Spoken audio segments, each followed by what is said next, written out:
Tiga pasangan calon presiden dan calon wakil presiden pada pemilu 2024 nanti menghadiri acara deklarasi kampanye damai yang digelar oleh KPU di Gedung KPU Jakarta Pusat tadi Senin siang. Bergabung malam ini bersama kami Bapak Silih Wasesa selaku pakar political personal branding untuk melihat gestur para kandidat dan juga bagaimana personal branding dari masing-masing capres ini di deklarasi tadi. Kita sapa, selamat malam. Assalamualaikum Pak Silih. Yuk, selamat malam. Waalaikumsalam, Mas. Ya, kita kan mendengar Kedengeran ini ya? gimmick politik sudah bermunculan tadi dihadiri oleh Capres ya, Pak Silih hadir tadi Pak Mahfud lebih dulu pukul 2 siang di lokasi. Bagaimana melihat kehadiran dari Mahfud lebih dulu di KPU, takut telat karena macet, atau justru ingin menunjukkan kedisiplinan dari seorang tokoh, Pak Silih?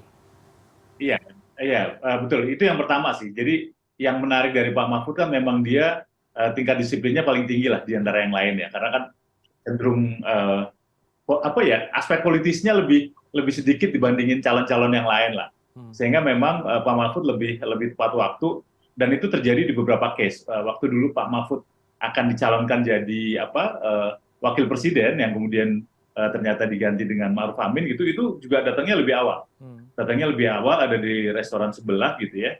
Sama yang sekarang saya lihat kebiasaan itu masih terus ada tuh dari Pak Mahfud, selalu datang tepat waktu. Gitu, Mas. Baik, tapi kalau dari segi kostum yang digunakan masing-masing capres, kalau Pak Ganjar Mahfud, Anda melihatnya hari ini seperti apa? Kalau kita tanyakan soal Anies Amin, kita melihat ya kekompakan kostum yang digunakan, termasuk Prabowo Gibran, berkemeja biru muda begitu ya Pak. Kalau dari Ganjar Mahfud seperti apa Pak Silih? Iya, Ganjar Mahfud kan memang dengan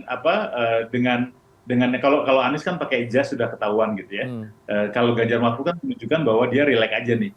Dia Hmm. rileks, dia santai gitu ketika datang ke acara ini, tidak punya seragam yang dibuat secara unik gitu ya. Hmm. Sehingga saya melihat bahwa ini menunjukkan dia siap untuk bertempur dengan santai. Basisnya Hmm. gitulah. Saya nggak tahu apakah ini kemudian menjadi revisi untuk sikap-sikap capres Ganjar selama ini yang cenderung untuk menjadi oposisi gitu ya. Sehingga hari ini datang dengan kemeja yang santai, sikap yang rileks gitu, walaupun kelihatan masih tegang. Jadi saya melihat tujuannya itu, oke, saya siap untuk tanding, mungkin dengan gaya yang baru lah, tidak dengan gaya menggebu-gebu seperti yang beberapa minggu ini dilakukan oleh Ganjar terutama ya. Hmm. Meskipun berbeda warna begitu ya Pak, Pak Mahfud pakai baju putih, Pak Ganjar pakai kostum hitam begitu ya Pak. Kalau melihat Ya, eh, jas yang digunakan kemudian kemeja yang sama antara Anies beserta Caimin seperti apa Pak Silih? Sama-sama menggunakan iya. Nah jas, ini sama-sama iya. berkemeja putih. Hmm. Ya, kalau kita melihat memang kemudian Anies resmi dengan jasnya gitu, mungkin menunjukkan positioningnya sebagai calon presiden yang kuat dengan gagasan gitu, Hmm. dengan gagasan yang udah siap, udah rapi dibangun, kemudian siap untuk dikomunikasikan gitu. Kemudian mereka menurunkannya dalam bentuk jas tuh, siap untuk menyampaikan gagasan secara profesional. Nah, itu Hmm. itu yang kita tangkap tuh. Hmm. Baik, kalau kita lihat Prabowo Gibran cenderung lebih sering menggunakan kemeja biru muda ya Pak Silih. Apakah sebuah simbol atau maknanya apa ya dari kemeja biru muda ini? Ya, jadi kan sebetulnya ada satu warna Mm-mm. yang disukai oleh banyak generasi, mulai generasi milenial, Y dan Z. Nah, warna itu adalah biru muda, Hmm. seperti yang dipakai oleh Prabowo dan Gibran gitu ya.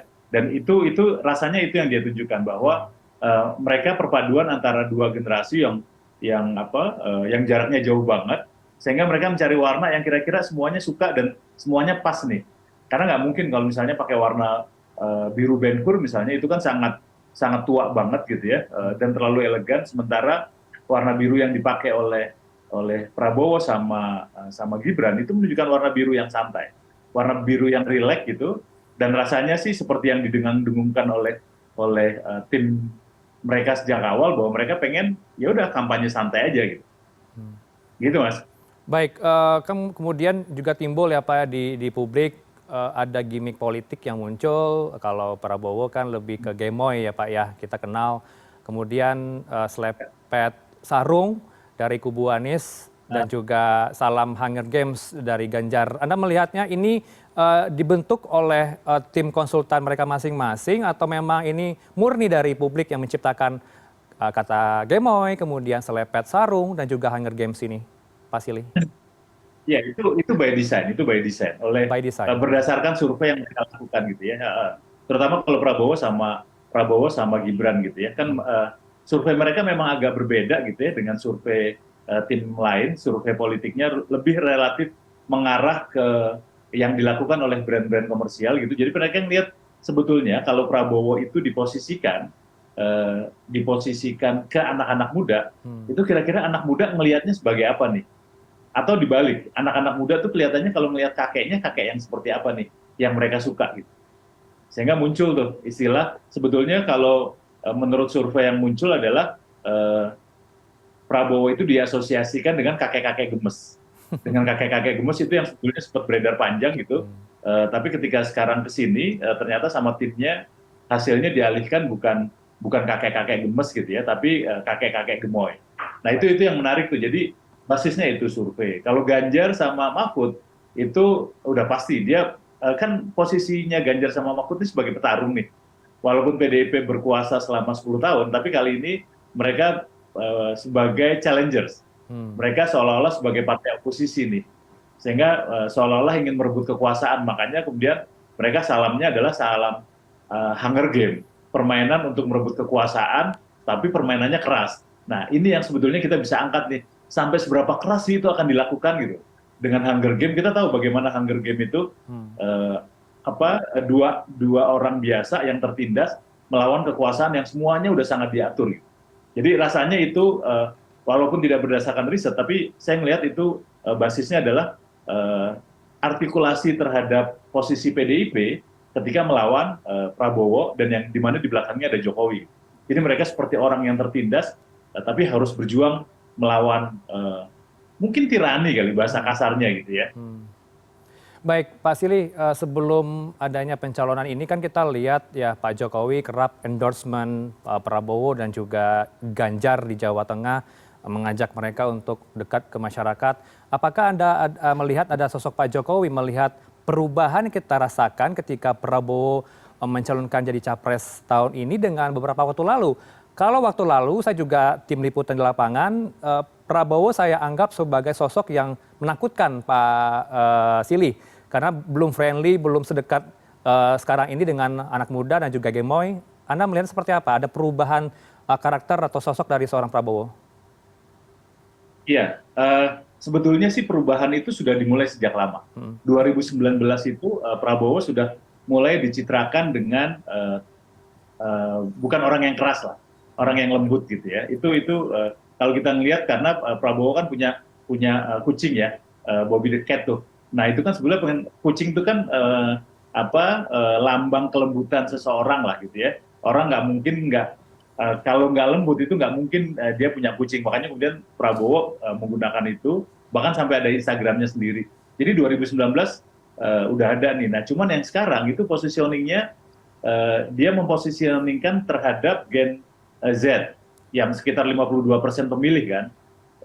Mereka survei benar, kira-kira Gen Z itu untuk melihat orang seusia Prabowo itu sebagai apa sih gitu.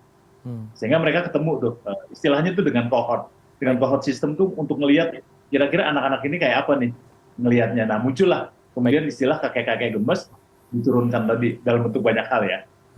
Baik, branding politiknya sudah kena sasaran begitu ya Pak ya, sudah sampai ke telinga Pak Prabowo, mengubah image yang tadinya menakutkan, tidak friendly dengan wartawan. Dulu saya juga ketika meliput juga rada-rada takut ya Pak ya, karena sosok ketegasan tadi muncul dari seorang Prabowo Subianto. Pak Silih, kita bergeser soal hari ini ada deklarasi damai masing-masing capres-cawapres. Anda melihat ini hanya formalitas semata saja, seremonial, atau justru efektif untuk menekan kecurangan pemilu nanti maupun hoax, Pak Silih? Ya, saya masih melihat seremonial aja sih. Saya melihat seremonial aja gitu karena saya yakin habis ini positioningnya Ganjar itu pasti akan sebagai yang teraniaya gitu ya. Habis ini pasti tetap ada informasi-informasi di mana Ganjar balihonya dicopot, terus kemudian datang kemana-mana nggak boleh nginep gitu ya, terus kemudian ada tekanan lain gitu. Rasanya pasti itu, sehingga kalau menurut saya sih memang ini deklarasi ya, ya udahlah udah dijadwalin ya udah datang aja gitu. Tapi apakah sampai ke bawah, rasanya kecil banget kemungkinannya, karena kan perseteruannya memang kuat banget ya. Baik, kemudian bagaimana nanti Pak ke depannya, branding politik apa yang akan dimanfaatkan oleh masing-masing tim kampanye ini untuk menyuarakan suara mereka di lapangan agar bisa ditangkap oleh publik? Ya, nah ini yang harus dipahami nih. Kalau kita melihat kan sekarang positioning Prabowo dan Gibran itu untuk anak, untuk apa, untuk Gen Z gitu ya, Gen Y dan Gen Z sebagai pemilih dominan, itu udah paling pas tuh gitu ya. Mereka relax, kemudian sukanya juga joget, dan itu elektabilitasnya kelihatan naik. Sebaliknya tuh positioning Ganjar sebagai challengers yang kritik kebijakan Jokowi mulai dari IKN, kemudian infrastruktur gitu, itu justru menurunkan elektabilitasnya Ganjar. Jadi menarik kan, ketika Ganjar belum memiliki TPN gitu ya, tim pemenangan nasional, itu elektabilitasnya naik tuh. Tapi ketika dikelola oleh TPN yang kita lihat memang orang-orang hebat, justru kemudian turun. Nah ini kayaknya harus ngelihat lagi nih, kira-kira salahnya di mana ya? Kok sudah dikelola secara lebih kuat, lebih powerful, malah jadi turun. Nah sementara Anies, mereka bermain di sela-sela pertempuran antara Ganjar dengan Prabowo. Mereka bermain cantik walaupun masih mengandalkan yang namanya narasi, masih mengandalkan yang namanya gagasan gitu ya. Tapi bagaimana menurunkan gagasan sehingga menjadi sangat sederhana banget, menjadi sangat receh banget, ini akan jadi PR. Pak Arsilia, maaf saya potong, termasuk narasi soal pro kontra pemindahan ibu kota negara ke Kalimantan Timur, begitu ya, narasi yang diciptakan oleh timnya Anies, begitu ya Pak? Ya betul, termasuk narasi pro kontra, itu kan sebetulnya secara narasi bagus ya. Artinya mereka bilang Jakarta tetap ibu kota gitu, tapi kemudian bukan hanya ada satu kota nih yang dikembangkan, tapi ada 15 kota yang dikembangkan. Nah itu kan sebetulnya bagus banget tuh. Orang merasa, oh berarti dia nggak nolak IKN nih. Orang-orang Kalimantan juga akan, oke, ya udah akan ada banyak kota lain gitu. Nah cuman persoalannya kan itu konsepnya gagasan ya.